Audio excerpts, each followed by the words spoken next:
আগামী জাতীয় সংসদ নির্বাচনকে সামনে রেখে বিএনপির সাংগঠনিক কার্যক্রম জোরদার ও দলীয় বিজয় নিশ্চিত করতে দেশে ফিরছেন ইতালি বিএনপির একাধিক শীর্ষ নেতা।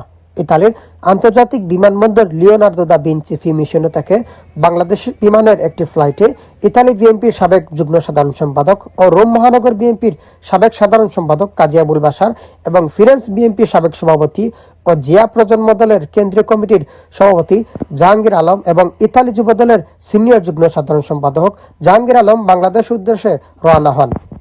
দেশযাত্রার আগে সাংবাদিকদের সঙ্গে আলাপকালে তারা বলেন, দেশের গণতন্ত্র পুনরুদ্ধার এবং জনগণের ভোটাধিকার প্রতিষ্ঠার লক্ষ্যে আসন্ন জাতীয় সংসদ নির্বাচনে বিএনপির জয় নিশ্চিত করতেই তাদের দেশে ফেরা। বাংলাদেশে একটি গণতন্ত্র এবং বাংলাদেশে ভোটের আয়োজন করতে যাচ্ছে, যেটার মাধ্যমে আগামীতে বাংলাদেশ একটি গণতান্ত্রিক দেশ এবং সাধারণ মানুষ সুন্দরভাবে বসবাস করতে যার যার ভোটের অধিকার, মানবাধিকার, যার যার জীবনের নিরাপত্তা সহ সকল কিছু ফিরে পাবে।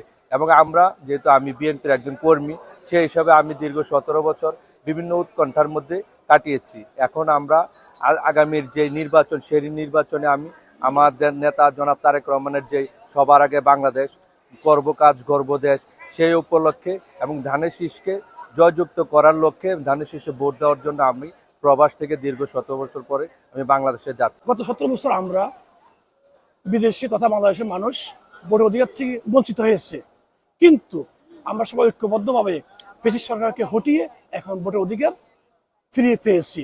এর ধারাবাহিকতায় আমরা ইতালি থেকে বাংলাদেশে যাচ্ছি ভোট প্রদান করার জন্য। বিএনপি পারবে বাংলাদেশকে স্বনির্ভর করে তুলতে, বাংলাদেশের কর্মসংস্থান সৃষ্টি করতে, বাংলাদেশের আইন শৃঙ্খলার এই অবস্থা ফিরিয়ে আনতে এবং সাবলীল সুন্দর একটা বাংলাদেশ দিতে পারবে একমাত্র বিএনপি।